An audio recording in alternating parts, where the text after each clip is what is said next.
الفيلم ديالنا كيبدا مع العالم كلايف والعالمه ليزا اللي خدامين بجوج في واحد الشركه كتصنع الدواء، والخدمه ديالهم هي يلقاو ادويه جديده لبعض الامراض اللي مازال ما عندهاش العلاج باش تبيعوا الشركه باثمنه مرتفعه وتحقق مداخل كبيره. ولكن الطريقه اللي كيخدموا بها غريبه، كيشدوا جوج حيوانات مختلفين ذكر وانثى وكيجبدوا منهم الحمض النووي ديالهم وكيخلطوه، وهكا كينتجوا حيوان جديد وكيخرجوا منه الادويه اللي باغين. وواحد النهار المدير ديال الشركه طلبهم باش يلقاو الدواء ديال الزهايمر، وجاتهم واحد الفكره غريبه، شدوا الحمض النووي ديال واحد الحيوان وخلطوه مع الحمض النووي ديال الانسان باش يصايبوا حيوان جديد ويخرجوا منه الدواء ديال الزهايمر. وهنا غتوقع لهم واحد المشكله، الحيوان اللي صاوبوه جا غريب بزاف وما كانوش متوقعين له يكون بحال هكا، وهادشي اللي وقع ما قالوا حتى واحد، حيت اللي عرفهم المدير خدموا بالحمض النووي تاع الانسان غيشريو عليهم حيت الشركه مانعها هادشي. وهنا كلايف غيكع بزاف وقال ليزا خاصنا نقتلوا هاد الحيوان قبل ما تعيق بينا الشركه، ولكن ليزا ما بغاتش تقتلو حيت بقى فيها بزاف، وقالت لي خاصنا نربيوه حتى يكبر ونخرجوا من الجينات ديالو العلاج بزاف د الامراض. وداكشي اللي كان بقاو كل مره كياخذوا عينات من هذا المخلوق وكيفحصوهم، وغيتصدموا من يلقاو الخلايا ديالو كتكبر بالزربه، يعني هذا المخلوق الغريب كيكبر كل دقيقه. ومن بعد ايام هذا المخلوق زاد كبر وبغاو يعطيوه الماكله باش تكون صحته مزيانه، وضرب واحد البواطه ديال الحلوى كانت في يد ليزا، ومن طاحت في الارض غيطير على الحلوى اللي طاحت وبدا كياكل فيها بالزربه. وهنا غيعرفوا بلي هذا المخلوق عزيز عليه ياكل السكريات، داكشي علاش ابتداء من هذه اللحظه بداو كيزيدوا ليه السكر في الماكله باش هكا ياكل مزيان ويكبر صحيح وفرحان. ومن بعد ايام المخلوق ديالنا بدا كيكبر اكثر، وليزا كتقرب منه بزاف وكتعاملو بحال شي بنت صغيره، لدرجه لبساتو الحوايج ديال البنات الصغار حيت اكتشفات بلي هذا المخلوق انثى ماشي ذكر. ومع الايام ليزا بدات كتفاهم معاها وكتجرب تهضر معاها بشي طريقه، وقالت لها انا سميتي ليزا، وكتباتها ليها باش هي تتعلم تكتب اللي بغات، وهي تهز هذوك الحروف وكتبات ليها كلمه نيرد حيت شافتها مكتوبه في التيشيرت ديالها. وانا ليزا فرحات بزاف حيت هذا المخلوق ذكيه بزاف وكتفكر بعقلها. ومن بعد جاك لايف المختبر وليزا كانت فرحانه بهادشي اللي اكتشفات، ولكن غيكعى عليها وقال لها علاش خرجتي المخلوق من بلاصتو، وهي تقول ليه ما تقولش عليها مخلوق، وجاوبها شنو بغيتي نقول لها مثلا ياك حنا اللي صايبناها، وهي تقول ليه هذه راها انثى ماشي ذكر ومن اليوم سميتها درين، ما تبقاش تقول عليها مخلوق حيت فيها الجينات تاع الانسان. وهناك لايف غيزيد يكعى على ليزا وبداو كيتغاوتوا بجوج، وسمعهم واحد الطبيب خدام معاهم وبقى كيتصنت عليهم،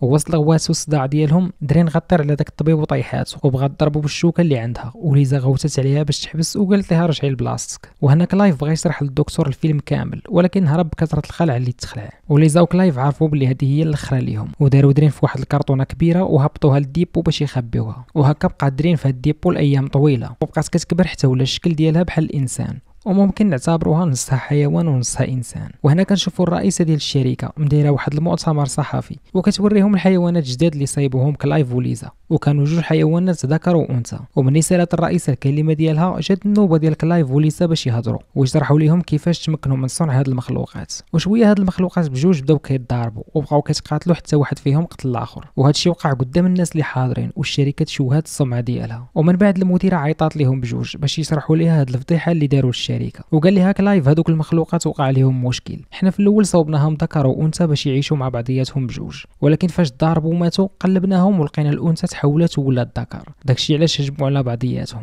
وهنا المديره ما فهمت والو وتصدمات وقالت لي كيفاش المخلوق تحول من انثى لذكر، وكلايف وليزا بقاو كيشوفوا فيها وما لقاو ما يقولوا حيت حتى هما بروسهم ما عارفينش كيفاش وقع هذا التحول. ومن بعد كنشوفوا داك الطبيب اللي ضرباتو درين جا عندهم المختبر وغنعرفوا باللي هو خو الدكتور كلايف وسميتو غافين، وقال لهم خاصنا نديو درين بالزربه لشي بلاصه امنه باش نخبيوها حيت المديره قربت تحيق بكم، وقالت لهم ليزا غنديوها للمزرعه ديال الوالديه تماك ما كاين اللي غيشوفها. وداكشي اللي كان داروها في واحد الكرتونه كبيره وخشاوها في الطوموبيل ومشاو، وفاش وصلوا للمزرعه درين هربات ليهم ومني تبعوها لقاوها صيدات واحد القنيه وكتاكل فيها، وليزا ما حملاتش هاد البلان وبدات كتعاير فيها ودخلوها للمزرعه، ودرين ما حملاتش هاد البلاصه نهائيا وغايبه الحزن على وجهها، وقالت لها ليزا عندك شربي مره اخرى. والغد كنشوفوا كلايف وليزا مشاو لخدمتهم وكيتصرفوا بشكل طبيعي باش حتى واحد ما يشك فيهم، ونرجعوا عند درين المزرعه ديالها وكنشوفوها مازال خايفه من هاد البلاصه الجديده عليها وكتحاول تشرب من الماء اللي كيقطر من السقف، وما كانتش عارفه راسها مراقبه بالكاميرات اللي دارهم ليها كلايف ودرين باش يعرفوا التصرفات ديالها ملي كتكون بوحدها. وشويه لقات واحد الباليزه الشكل ديالها قديم بزاف، ومني حلاتها لقات فيها واحد التاج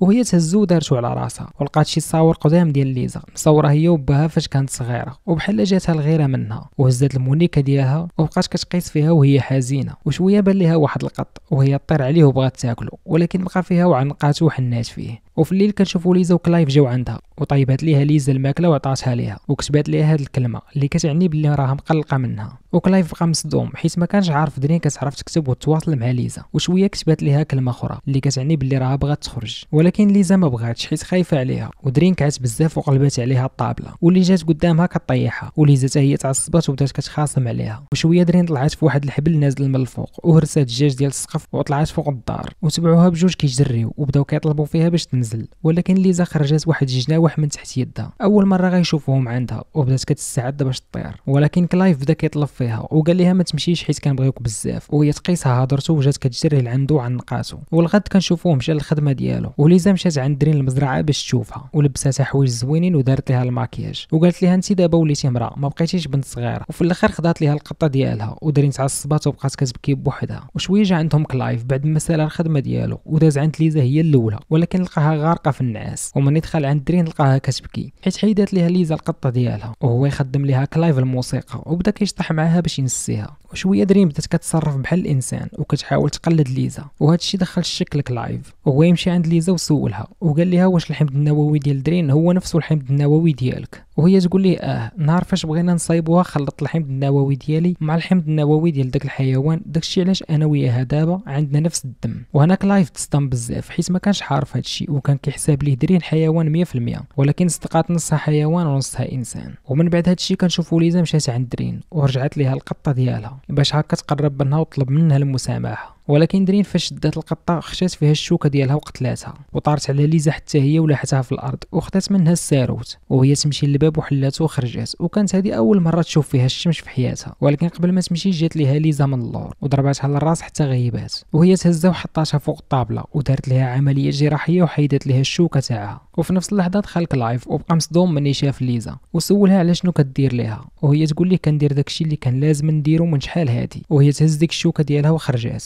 وكلايف مشى عند درين وغطاها حيت بقات فيه بزاف. وهنا كنشوفوا ليزا وصلت للمختبر باش تفحص الشوكه ديال درين وتشوف شنو فيها، اما كلايف كان مراقب الكاميرات اللي دايرين لدرين باش يشوف التصرفات ديالها من بعد العمليه. وكنشوفوها وهي كتعوم وكتشوف في الكاميرا بحال عارفه باللي كلايف حاضيها. وكلايف سعر وسط البيسي ديالو وهو يمشي عندها باش يهضر معاها وما لقاهاش، ولكن مع الدوره دار ولقاها واقفه عليه وهي عريانه وبدات كتعنق فيه وتا هو عنقها، وقع داكشي اللي وقع بيناتهم. وهنا الصدمه كبيره مني جات ليزا ولقاتهم منعسين مع بعضياتهم، وهي تخلع وخرجت كتجري وهربات بالطوموبيل ديالها وتبعها كلايف كيجري ولكن كانت مشات.